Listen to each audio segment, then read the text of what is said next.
Assalamualaikum warahmatullahi wabarakatuh. Perkenalkan, saya Zahra Saharani dari Program Studi Pendidikan Bahasa dan Sastra Indonesia Universitas Indra Prasta PGRI. Pada video kali ini, pembahasannya akan sangat menarik.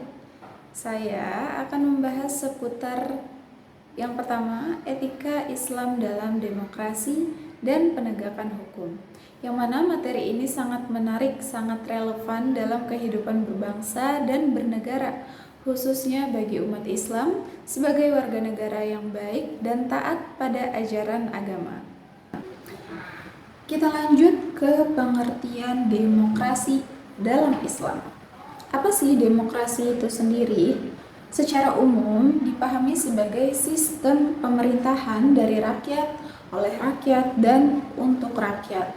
Nah, dalam Islam, konsep demokrasi bisa disejajarkan dengan prinsip syura, yaitu musyawarah dalam mengambil keputusan. Prinsip ini juga disebutkan di dalam Al-Quran, yakni di surat Asy-Syura ayat 38, yang dimana artinya, dan urusan mereka diputuskan dengan musyawarah di antara mereka. Islam tidak secara eksplisit, memang tidak secara khusus menggunakan istilah demokrasi, tetapi nilai-nilai seperti musyawarah, keadilan, dan partisipasi rakyat sesuai dengan nilai-nilai demokratis, selama itu tidak bertentangan dengan syariat. Agama Islam memiliki kriteria yang dianjurkan bagi kepemimpinan. Pemimpin dalam Islam disebut sebagai amir atau khalifah. Seorang pemimpin bukan hanya bertugas memimpin secara administratif, tapi juga harus menjadi teladan akhlak. Nah, dalam hadis riwayat Bukhari disebutkan, setiap kalian adalah pemimpin, dan setiap pemimpin akan dimintai pertanggungjawaban atas apa yang dipimpinnya. Kriteria utama kepemimpinan dalam Islam mencakup keimanan, amanah, kecerdasan, dan kemampuan dalam mengambil keputusan. Hal ini dijelaskan dalam Quran Surat Al-Baqarah ayat 247. Nah, syarat-syarat pemimpin juga diatur nih dalam Islam. Beberapa syarat menurut fikih politik Islam diantaranya adalah yang pertama, muslim dan beriman, seperti yang disebutkan dalam Quran Surah An-Nisa ayat 59. Wahai orang-orang yang beriman, taatilah Allah dan taatilah Rasulullah, serta ulul amri atau pemegang kekuasaan di antara kamu. Jika kamu berbeda pendapat tentang sesuatu, kembalikanlah kepada Allah di dalam Al-Quran dan Rasulullah SAW. Jika kamu beriman kepada Allah dan hari akhir, yang demikian itu lebih baik bagimu dan lebih bagus akibatnya di dunia maupun di akhirat.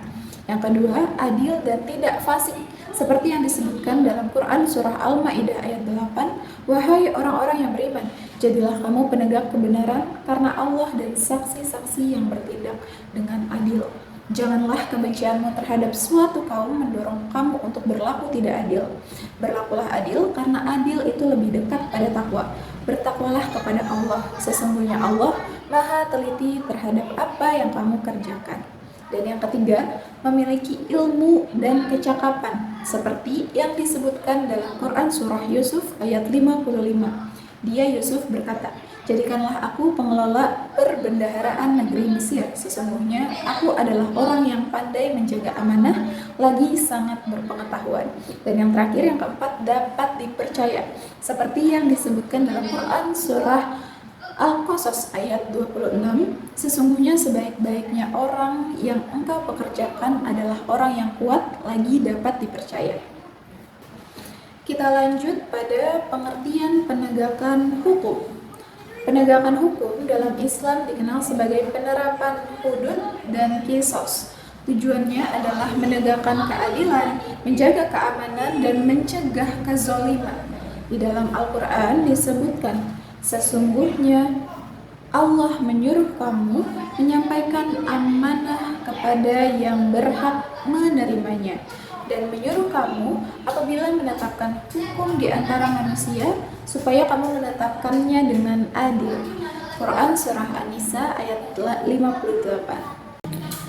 Adil dan berimbang dalam Islam. Keadilan adalah pilar utama dalam Islam. Allah Subhanahu wa taala berfirman, "Berlakulah adil karena adil itu lebih dekat kepada takwa." Disebutkan dalam Quran surah Al-Maidah ayat 8. Adil berarti menempatkan sesuatu pada tempatnya, bukan hanya dalam konteks hukum, tetapi juga dalam sosial, ekonomi, dan juga politik. Radikalisme agama dan negara. Islam sangat menentang sikap radikal dan ekstrim. Radikalisme adalah sikap berlebihan dalam beragama hingga menghalalkan kekerasan. Rasulullah SAW bersabda, "Jauhilah oleh kalian sikap berlebih-lebihan dalam agama, karena yang membinasakan orang-orang sebelum kalian adalah sikap berlebihan dalam agama." Hadis riwayat Ahmad. Pembahasan yang kedua seputar pembinaan akhlak dalam kehidupan. Untuk urgensi akhlak dalam kehidupan. Akhlak merupakan fondasi utama dalam kehidupan beragama dan bermasyarakat. Nabi Muhammad SAW bersabda, "Sesungguhnya aku diutus untuk menyempurnakan akhlak yang mulia." Hadis riwayat Ahmad. Akhlak yang baik bukan hanya mempererat hubungan antar individu, tetapi juga menjadi tolak ukur kesolehan sosial. Akhlak dibagi menjadi dua, yakni ada akhlak mahmudah atau akhlak terpuji seperti jujur, sabar, dermawan, dan juga tawadu. Ada juga akhlak mazmumah atau akhlak tercela seperti sombong, dengki, pemarah, dan rakus. Kedua jenis ini disebutkan dalam banyak ayat dan hadis seperti dalam Quran surah Al-Hujurat ayat 11 tentang larangan merendahkan orang lain dan mencela.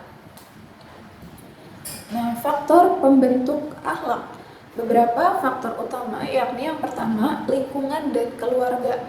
Yang pastinya seperti anak meniru perilaku orang tuanya. Lanjut yang kedua, yaitu pendidikan. Sekolah pasti membentuk nilai moral seseorang. Yang ketiga, pergaulan. Teman yang sangat memengaruhi karakter. Keempat, media dan budaya. Seperti saat ini konten digital pasti membentuk persepsi baik dan buruk. Kelima, pembiasaan dan latihan. Akhlak bisa dibentuk melalui kebiasaan yang berulang. Ada juga metode pembinaan akhlak. Nah, metode yang dapat kita gunakan antara lain uswah hasanah atau yang disebut juga teladan, seperti yang disebutkan dalam Quran surah Al-Ahzab ayat 21. Sungguh pada diri Rasulullah benar-benar ada sauri teladan yang baik bagimu, yaitu bagi orang yang mengharap rahmat Allah dan kedatangan hari kiamat, serta yang banyak mengingat Allah. Yang kedua, mauizah hasanah atau disebut juga nasihat. Nasihat disampaikan dengan hikmah. Ketiga, pembiasaan atau habit seperti saling memberi salam, berkata baik. Keempat, pengawasan, terutama di masa perkembangan remaja itu wajib kita melakukan pengawasan atau kepada diri kita sendiri. Kita lanjut ke pembahasan yang terakhir, yaitu pencegahan dan penanganan kekerasan seksual dalam Islam. Islam sangat menjaga kehormatan dan martabat manusia. Dalam Quran surah An-Nur ayat 30-31, Allah memerintahkan laki-laki dan perempuan untuk menjaga pandangan dan kemaluan. Dalam hadis Nabi Muhammad SAW juga disebutkan, sesungguhnya Allah tidak akan merahmati orang yang tidak menyayangi sesama manusia. Hadis riwayat Bukhari dan Muslim. Kekerasan seksual adalah pelanggaran hak asasi dan nilai-nilai Islam. Apa saja sih bentuk-bentuk kekerasan seksual? Nah, Islam sendiri mengenali kekerasan seksual dalam berbagai bentuk. Yang pertama, pelecehan verbal atau fisik. Ada juga bentuk intimidasi seksual, juga bentuk pemaksaan hubungan seksual seperti zina, pemerkosaan. Ada juga bentuk penyebaran konten intim tanpa izin. Semua bentuk ini haram dan tergolong dosa besar. Lantas apa sih sanksi yang berlaku dalam Islam? Islam memberikan sanksi tegas untuk para pelaku kekerasan seksual. Untuk pelaku zina, sanksinya dicambuk 100 kali bagi yang belum menikah dalam Quran surah An-Nur ayat 2. Pelaku pemerkosaan itu sanksinya dapat dikenai hukuman berat termasuk kisos jika menyebabkan kematian atau kerusakan fisik. Pelaku pelecehan sanksinya dianggap sebagai fahisyah yang harus ditindak tegas oleh hakim syar'i. Namun, penegakan hukumnya tetap memerlukan sanksi dan bukti sah sesuai prinsip kehati-hatian dalam hukum Islam. Nah, lantas kita juga sebagai untuk menjaga diri sendiri harus memahami, belajar, serta mengaplikasikan pencegahannya atau tindakan preventif.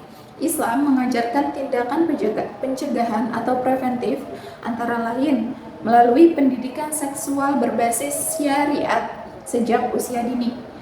Terus juga penjagaan aurat dan batas pergaulan. Terus keterlibatan keluarga dan sekolah dalam pengawasan itu sangat penting sebagai tindakan pencegahan. Terus tindakan selanjutnya yaitu membangun budaya lapor dan saling melindungi sesama manusia. Yang kelima, pemanfaatan media dakwah untuk edukasi. Nah, teman-teman, dalam Islam, etika dalam demokrasi dan hukum, pembinaan akhlak, serta penanggulangan kekerasan seksual adalah bagian dari sistem kehidupan yang terintegrasi. Tujuannya untuk menciptakan masyarakat yang adil, beradab, dan menjunjung tinggi martabat kemanusiaan. Sebagaimana disebut dalam Quran surah Al-Baqarah ayat 286, Allah tidak membebani seseorang melainkan sesuai dengan kesanggupannya. Maka mari kita memperbaiki diri dan lingkungan kita demi generasi yang lebih berakhlak, adil, dan bermartabat. Sekian video pembahasan dari saya. Wassalamualaikum warahmatullahi wabarakatuh. Semoga video ini bermanfaat. Sampai jumpa di video selanjutnya.